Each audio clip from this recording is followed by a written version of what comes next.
एक घोड़ों की रेस थी, अलग अलग पंचायतों से घोड़े बुलवाए गए। एक पंचायत में घोड़ा नहीं था, तो पंचायत ने कहा भाई साहब अपने गांव की इज्जत का सवाल है।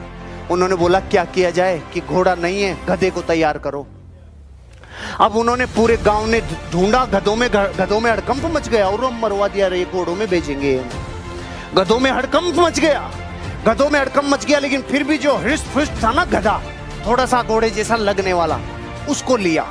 उसको लेके कि भाई तू कर सकता। वो कहता मरवाओगे रो, मत भेजो। नहीं तू कर सकता है। उसको पूरे 2 दिन का आरटीपी दे के बोला तू कर सकता है। अब इतने पंप भरते हैं तो कुछ तो फर्क पड़ता है कि नहीं पड़ता है। गधे ने बोला मैं जाएगा, गांव की इज्जत के लिए मैं जाएगा, रेस में जाएगा, पंचायत की इज्जत के लिए पूरा लुट जाएगा, लेकिन मैं जाएगा। ओके, सरपंच तैयार, सारी टीम तैयार, और गधे को लाके खड़ा कर दिया रेसिंग की लाइन पे, और गधा बिल्कुल रेडी। लेफ्ट में देखा घोड़े, अरे बारे मर गए रे, राइट में मर गए रे, बारे कांपने लग गए पाँव। अब गधा वहां तो ठीक था, लेकिन घोड़ों में पहुंचने के बाद तो फर्क पड़ता है ना। कांप रहा है, टांगे कांप रही है, और विसिल बजने वाली है। और विसिल बजने के 5 सेकंड पहले वो हुआ जिसने प्रकृति के नियम ही बदल दिए। विसिल बजने के 5 सेकंड पहले गांव के सरपंच ने गधे की पूंछ उठा के आधा किलो मिर्ची डाल दी। और आप कह रहे हो कि रेस का रिजल्ट क्या हुआ? अरे रिजल्ट 6 महीने तक गधा रुका ही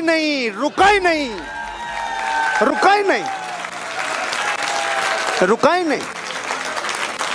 5-6 रेस और हो गई 6 महीने में, वो रुका ही नहीं। क्यों? जिसके आग लग रही होती है ना, आग, वो नहीं रुक सकता।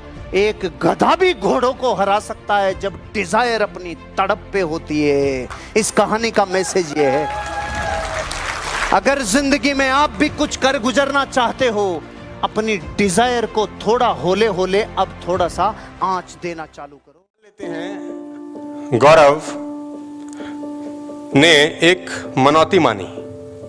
क्या मानी साहब? मन्नत मांगी। ठीक है, अब मन्नत में यह है कि जो पहला नवरात्रा होगा उसमें ये वहां पर जाके वैष्णो देवी में माथा टेकेगा। Got it? Are you getting the point? ठीक है गौरव, अब इसने पहले नवरात्र में वहां पर क्या टेकना है? माथा। ये मनौती है इसकी, और ये भक्त भी अच्छा है। अब क्या हुआ, अब इसने ट्रेन बुक कराई हुई है अपने फैमिली के साथ, जो नई दिल्ली से जम्मू जाएगी, और वो ट्रेन है एक पर्टिकुलर डे में, एक पर्टिकुलर टाइम पे। ठीक है गौरव, अब गौरव अपने फैमिली को लेके नई दिल्ली स्टेशन जाता है। ठीक है गौरव, स्टेशन जाते ही ट्रैफिक में फंस जाता है और ट्रेन छूट जाती।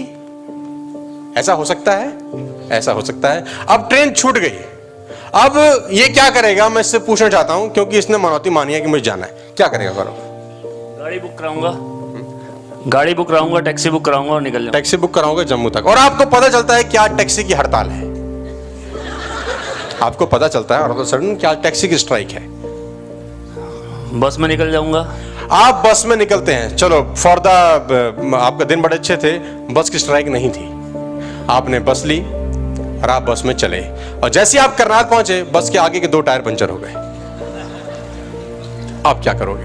लिफ्ट लूंगा। लिफ्ट कोई देता नहीं आजकल के जमाने में। आप क्या करोगे? लिफ्ट नहीं दे रहा, आपने मांगा लिफ्ट, बहुत लोगों को रोका, लेकिन कोई आदमी गाड़ी अपनी रोकने को तैयार नहीं है। क्या करोगे? गाड़ी के आगे खड़ा हो जाऊंगा, बोल भाई मुझे जाना है कैसे भी करके, बस आज लेके चल मुझे जैसे भी करके, जितने पैसे बोलेगा उतने देने को तैयार हूं, बस मुझे जाना है कैसे भी करके।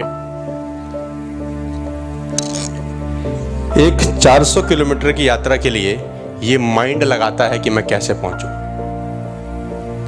एक चीज रुकावट डालती है तो दूसरी चीज ढूंढता है, दूसरी रुकावट डालती है तो तीसरी ढूंढता है, तीसरी रुकावट डालती है तो चौथी ढूंढता है, 40 रुकावट डालेगी तो 41 ढूंढेगा। 500 किलोमीटर की जर्नी और एक मन्नत के लिए जिंदगी 2 रुकावट डालती है, आपकी फट जाती है साहब। जाना, यही लोग आपके साथ कर रहे हैं।